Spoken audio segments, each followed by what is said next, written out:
Shalom and good day, all. This is the Healing29 back again for an Indie and DC review. And in this Indie and DC review, I'll be covering Kingspawn issue 44 and issue 38 of World's Finest. I'll now get things ready and organized for the first one that I'll be reviewing. So starting off with first things first, does this cover in any way, shape or form connect to something that is happening inside with the story? It does, because we've got a little bit of a unhinged Spawn in this one, as he in some ways wants to blur the lines. To which I give the cover a 7.5 out of 10. I must admit I have been enjoying the writer on this so far. I'm not too sure if it's changed writer or not, but I have enjoyed how the story's been going.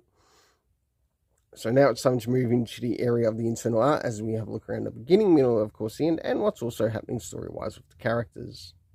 So as we get caught up with the events, we learn that there has been a someone who's been kidnapped, and along with that we learn of the things that Spawn is presently doing in this universe. Of course, we get to catch up with the character of Terry, who is in communication with him, and we learn now this is the child who was saved from the child trafficking abductors. Why he's so special, we don't know yet in this part of the story, but no doubt there is something that is connecting himself to the events that are happening here. So as we start to move towards the middle of the story, we have Spawn looking for the character of Rafe, and as he encounters sort of like one of his followers in a way, there's a bit of a fight that takes place. And last but not least, towards the end. So, for the internal art, I give a 7.5 out of 10. Now it's time to move in relation to the area of the story.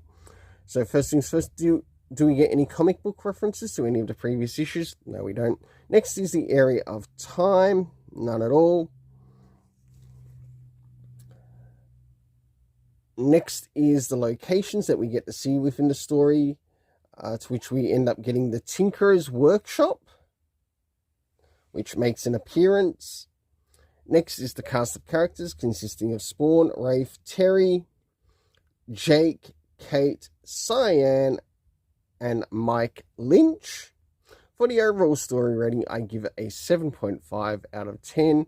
I must admit I have really enjoyed what's been happening with this story so far. And I'm definitely looking forward to when this arc completes and moves into the next. So now it's time to move into World's Finest. So as we move into World's Finest, issue 38, does this cover in any way, shape or form connect to something that is happening inside with the story? In some essence it does, to which I give it a 7.5 out of 10. Next is the area of the internal art around the beginning, middle, and of course the end, and also what's happening story-wise with the characters. So as the story begins, we get to follow Bruce Wayne Batman and Clark Kent Superman as things are taking place not only in the Congo, but also Gotham City. In regards to some certain events that are taking place. Moving towards the middle of the story, we have the appearance of Gorilla Grodd. Not only that, we also have the Flash come into the picture, which is quite likely Barry Allen Flash. We learn that Grodd, in his own arsenal of,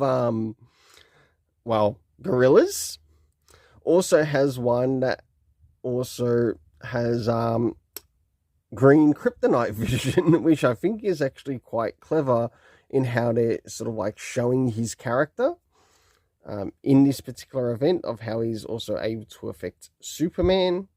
And last but not least, towards the end, to which we get to see some more things happening with Gorilla Grodd. So now, no doubt, these next particular issues, we'll be connecting to some of the other members that make up the Justice League. This one feels like it's going to be centering on the Flash. So for the internal art, I give a 7.5 out of 10. Now it's time to move in relation to the area of the story. So first things first, do we get anything comic book reference-wise? The answer is no, we don't. Next is the area of time, to which we get a short time later, along with later. The locations within the story, we get to see the Congo, we get to see Gotham City, and also nearby being used. The cast of characters consisting of Bruce Wayne Batman, Clark Kent Superman, we had someone by the name of Jordan, of course, we had Grodd, and last but not least, Barry Allen Flash. For the overall story rating, I give a 7.5 out of 10. Until then, let's keep it colourful and have yourself an awesome day.